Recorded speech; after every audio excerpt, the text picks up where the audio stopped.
सुप्रभातम बच्चों। विदुर नीति का श्लोक संख्या 58 देखिए। द्वौ विमो ग्रसते भूमि सर्पो बिलशयानिव राजानम च अविरोधारम ब्राह्मणम च अप्रवासिनम। यहाँ पर ये बताया गया है कि भूमि किन दो व्यक्तियों का ग्रसन कर लेती है, भूमि किन दो व्यक्तियों को खा जाती है, वो यहाँ पर बता रहे हैं। कौन कौन से हैं वो दो व्यक्ति देखिए। सबसे पहले शब्दार्थ देखिए, दो यानी दोनों, इमौ इन, ग्रसते खा जाती है, इन दोनों को खा जाती है। कौन? भूमि ही, पृथ्वी। सर्प है सांप, बिल शयान, बिल में रहने वाले चूहों आदि को, बिल में रहने वाले जीव जंतुओं को, इव समान, राजानम राजा, अविरोधारम अपने शत्रु का विरोध न करने वाले राजा को, च और ब्राह्मण, और ब्राह्मण कैसा? अप्रवासिनम विदेश गमन न करने वाले ब्राह्मण को, और अपने शत्रुओं का विरोध न करने वाले राजा को भूमि ग्रसते खा जाती है। किसके समान? जैसे सर्प बिल में रहने वाले छोटे जीव जंतुओं को खा जाता है, उसके समान भूमि शत्रुओं का विरोध न करने वाले राजा को और विदेश गमन न करने वाले ब्राह्मण को खा जाती है। अन्वय देखिए। सर्प है बिल शयान इव, सांप बिल में रहने वाले जीव जंतुओं की तरह, भूमि ही, भूमि अविरोधारम राजानम शत्रुओं का विरोध न करने वाले राजा को, और अप्रवासिनम ब्राह्मणम च और विदेश गमन न करने वाले ब्राह्मण को, इमौ दो इन दोनों को ग्रसते खा जाती है। अनुवाद देखिए। बिल में रहने वाले चूहे, मेंढक आदि जीवों को जैसे सांप खा जाता है, उसी प्रकार ये पृथ्वी शत्रु से विरोध न करने वाले राजा और परदेश सेवन न करने वाले ब्राह्मण, इन दोनों को खा जाती है। करने का अर्थ है कि राजा जो होता है उसको अपने शत्रु का विरोध अवश्य करना चाहिए, और ब्राह्मण जो होता है उसको विदेश गमन में कोई आपत्ति नहीं होनी चाहिए। आगे देखिए। द्वे कर्मणि नरः कुर्वन् अस्मिन् लोके विरोचते अब्रुवन् परुषं किंचित असतो अनर्चयन् तथा। द्वे यानी दो, कर्मणि यानी काम को, नर मनुष्य, कुर्वन करते हुए, अस्मिन इस लोक में, अस्मिन लोके इस लोक में, विरोचते विशेष शोभा पाता है। अर्थात दो काम को करने वाला मनुष्य, दो कार्य को करते हुए मनुष्य इस लोक में विरोचते विशेष शोभा पाता है।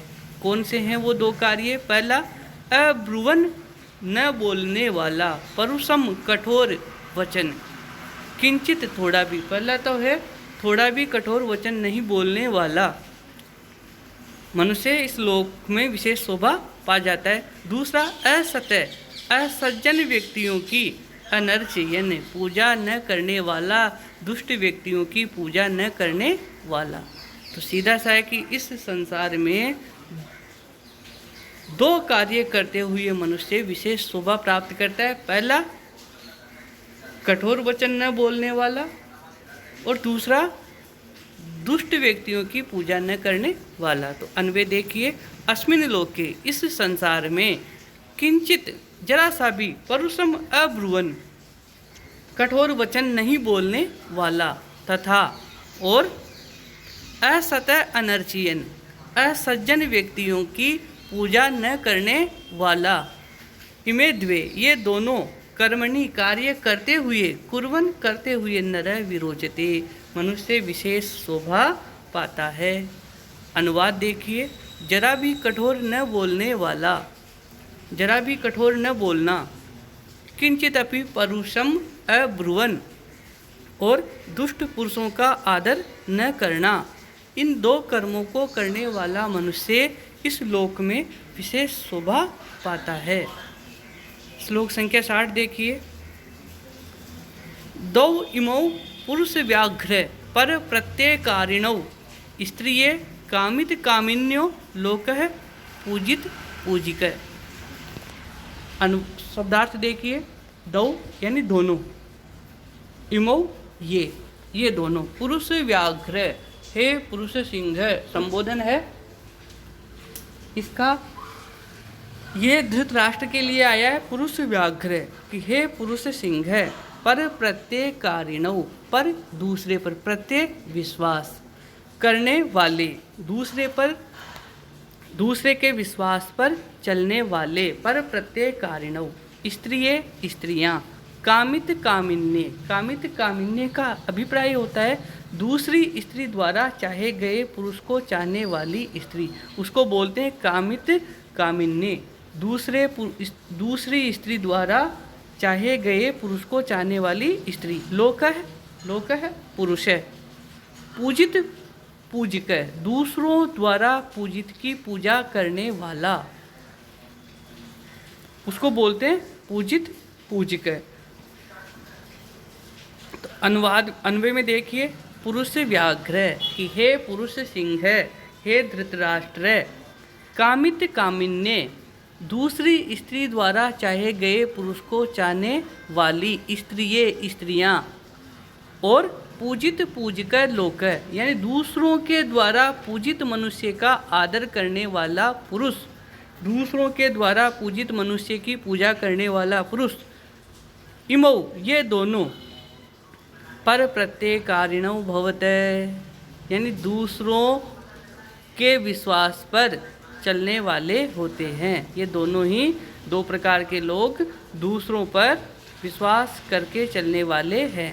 तो विशेष में देखिए, मनुष्य को स्वयं का निर्णय लेकर कोई काम करना चाहिए। सर्वत्र दूसरों पर विश्वास करके कार्य करना अच्छा नहीं माना जाता है। ऐसा करने वाला धोखा भी खा जाता है। इस श्लोक में ये बताया गया है कि दो प्रकार के प्राणी स्व विवेक से निर्णय करने में असमर्थ होते हैं। इनका अपना कोई विवेक नहीं होता है। पहला वह स्त्री जो दूसरी स्त्री द्वारा चाहे गए पुरुष की कामना करती है, और वह पुरुष जो दूसरों के द्वारा पूजित व्यक्ति की पूजा करता है। श्लोक 61 देखिए, द्वौ इमौ कंटकौ तीक्ष्णौ शरीर परिशोषिणौ यश्च अधन कामयेते यश्च कुप्यति अनीश्वर। यहाँ पर दो तीक्ष्ण कंटक यानी कांटों के बारे में, शरीर को सूखा देने वाले दो तीक्ष्ण कांटों के बारे में बताया गया है। वो कौन से हैं देखिए, शब्दार्थ देखिए पहले। दौ दोनों, इमौ ये दोनों, कंटकौ कांटे, कांटे कैसे, तीक्ष्णौ पैने या तीखे, शरीर परिशोषिणौ शरीर को सुखाने वाले ये दो पैने तीखे कांटे हैं। कौन से, यश्च जो अधन होने पर भी, निर्धन होने पर भी, काम येते बड़ी बड़ी कामनाएं करता है, निर्धन होने पर भी बड़े बड़े मंसूबे बनाता है, और यह जो कुप्यति क्रोध करता है, अनीश्वर असमर्थ होने पर भी, कमजोर होने पर भी, सामर्थ्यहीन होने पर भी क्रोध करता है। तो ये दोनों जो है ये शरीर को सुखा देने वाले कांटों के समान है। अन्वय देखिए, यह च अधन कामयते, जो निर्धन होने पर भी बड़ी बड़ी कामनाएं करता है, बड़ी बड़ी वस्तुओं की इच्छा रखता है। यह च अनीश्वर कुप्यते, और जो असमर्थ होकर भी क्रोध करता है। इमौ दौ ये दोनों, शरीर परिशोषिणौ शरीर को सुखाने वाले, तीक्ष्णौ कंटकौ स्थित तीखे कांटे हैं। तो इस पद्य में कवि की उक्ति है कि मनुष्य को अपनी सामर्थ्य और हैसियत के अनुसार ही वस्तुओं को खरीदने की इच्छा करनी चाहिए। दूसरी चीज कि दुर्बल मनुष्य को कभी क्रोध नहीं करना चाहिए। श्लोक संख्या 62 देखिए, द्वौ न विराजेते विपरीतेन कर्मणा गृहस्थस्य निरारंभ कार्यवांश्चैव भिक्षुक। यहाँ पर ये बताया गया है कि ये दो जो होते हैं ये कभी भी शोभा प्राप्त नहीं करते हैं। कौन से दो, दो यानी दोनों, एव यानी ही, विराजेते न शोभा नहीं पाते हैं। कौन से, विपरीतेन विपरीत कर्मणा कर्म के द्वारा, गृहस्थ निरारंभ निकम्मा गृहस्थ, और दूसरा कार्यवान प्रपंचों में लगा हुआ भिक्षुक भिखारी। एक तो निकम्मा गृहस्थ और दूसरा प्रपंचों में लगा हुआ भिखारी, जो दोनों ही कभी शोभा प्राप्त नहीं करते हैं। अन्वय देखिए, निरारंभ गृहस्थ, निकम्मा गृहस्थ और कार्यवान भिक्षुक, प्रपंचों में लगा हुआ भिखारी, दौ एव, ये दोनों ही विपरीतेन कर्मणा, अपने विपरीत कर्म के कारण, न विराजेते, शोभा प्राप्त नहीं करते हैं।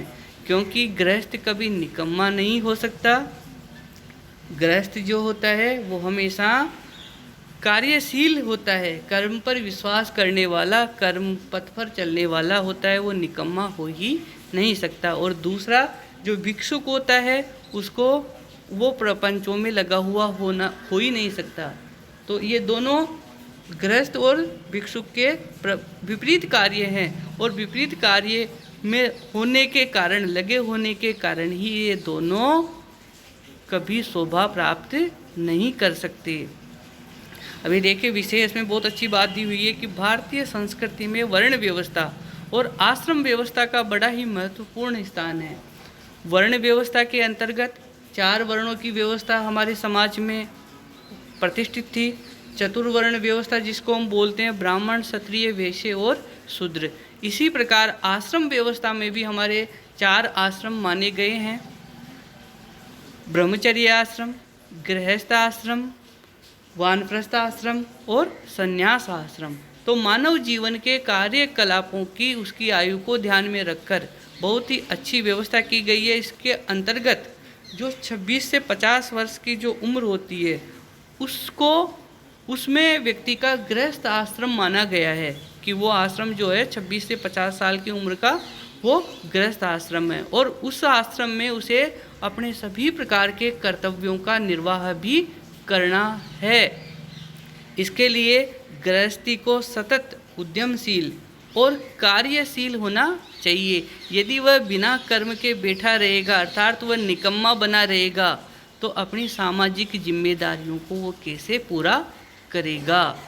तो निकम्मा जो गृहस्थ है वो समाज में कभी भी शोभा प्राप्त नहीं कर सकता, समाज में कभी सम्मान प्राप्त नहीं कर सकता। इसी प्रकार यदि कोई भिक्षु है, भिक्षु यानी सन्यासी, अपने सभी प्रपंचों को छोड़कर वो एकांतवासी होता हुआ अपने इष्ट देव का स्मरण करें और लोगों को विभिन्न प्रकार के उपदेश दे।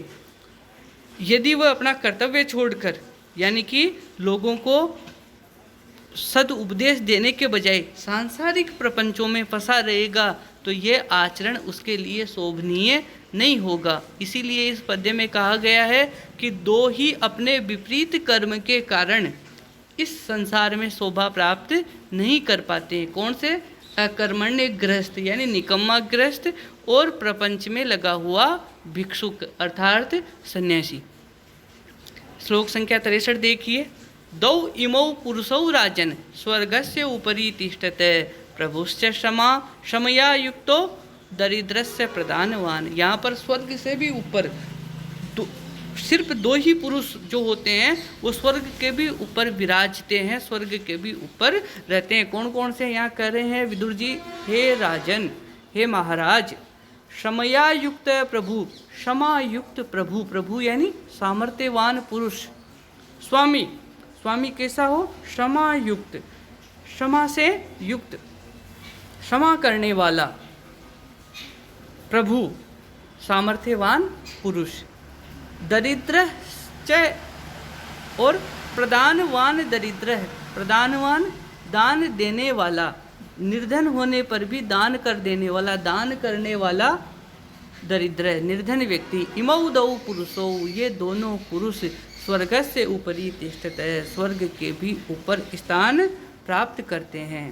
तो अनुवाद में देखिए, यहाँ कह रहे हैं कि हे राजन, हे महाराज, ये 2 प्रकार के पुरुष स्वर्ग के भी ऊपर स्थान पाते हैं। इमौ दौ पुरुषौ, ये 2 पुरुष स्वर्ग से ऊपरी तिष्ठत है, स्वर्ग के ऊपर विराजते हैं। कौन से? पहला क्षमया युक्त प्रभु यानी क्षमा से युक्त सामर्थ्यवान व्यक्ति, ऐसा व्यक्ति जो शक्तिशाली है फिर भी वो क्षमा करने वाला है।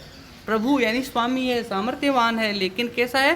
क्षमया युक्त है, क्षमा से युक्त सामर्थ्यवान व्यक्ति, और दूसरा प्रदानवान दरिद्र यानी कि दान देने वाला निर्धन व्यक्ति। निर्धन व्यक्ति है फिर भी वो दान देता है।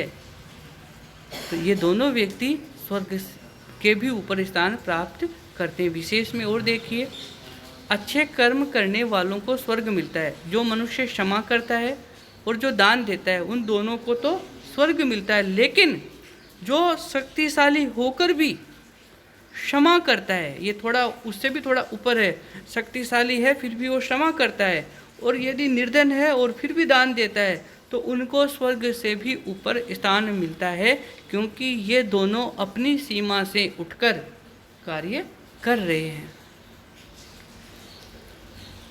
श्लोक संख्या 64 देखिए। न्यायागतस्य द्रव्यस्य बोद्धव्यो द्वौ अतिक्रमणो अपात्रे प्रतिपत्तिश्च पात्रे च प्रतिदानम। न्यायागतस्य अर्थात न्याय पूर्वक प्राप्त किए गए, द्रव्य कहते हैं धन को, न्याय पूर्वक प्राप्त किए गए धन को बोद्धव्यो समझने चाहिए। क्या समझने चाहिए? दो अतिक्रमो अपव्यय, अपात्रे अपात्र को प्रतिपत्ति दान देना, और पात्रे पात्र को अप्रतिदानम दान न देना। यहाँ पर न्याय पूर्वक उपार्जित किए गए धन के दो दुरुपयोग बता रहे हैं। कहा गया है कि न्यायागतस्य द्रव्यस्य दौ अतिक्रमो बोद्धव्यो, यानी कि न्याय से प्राप्त किए गए धन के दो अतिक्रमो, अतिक्रमो यानी अपव्यय बोद्धव्यो समझने चाहिए। न्याय से प्राप्त किए गए धन के दो अपव्यय जानने से चाहिए। कौन कौन से हैं वो अपव्यय? पहला अपात्रे प्रतिपत्ति, अपात्र को दे देना, जो पात्री नहीं है उसको भी वो धन दे देना, तो ये उसका अपव्यय हो गया धन का। आपने तो उसको न्यायपूर्वक प्राप्त किया, लेकिन उसका अपव्यय हो गया कि यदि आपने उस किसी अपात्र व्यक्ति को वो धन दे दिया तो वो उसका अपव्यय हो गया। दूसरा पात्रे अप्रतिपादनम, किसी सत्पात्र को नहीं देना, अपात्र को देना और सत्पात्र को, अच्छे पात्र को नहीं देना, ये दोनों ही उस धन के न्यायपूर्वक अर्जित धन के अपव्यय कहे गए हैं। अनुवाद देखिए। न्यायपूर्वक उपार्जित किए गए धन के दो ही दुरुपयोग समझने चाहिए। पहला अपात्र को देना, दूसरा सत्पात्र को न देना। यदि कोई मनुष्य न्यायोचित साधनों से धन कमाता है और उस कमाई गई राशि का सदुपयोग करता चाहता है तो उसे अच्छे पात्र को ही देना चाहिए। यदि वह कुपात्र को देता है तो वह दी गई राशि का दुरुपयोग है। अतः धन को कभी भी कुपात्र को नहीं देना चाहिए। अब श्लोक संख्या 65 से हम अगले वीडियो में पढ़ेंगे। धन्यवाद।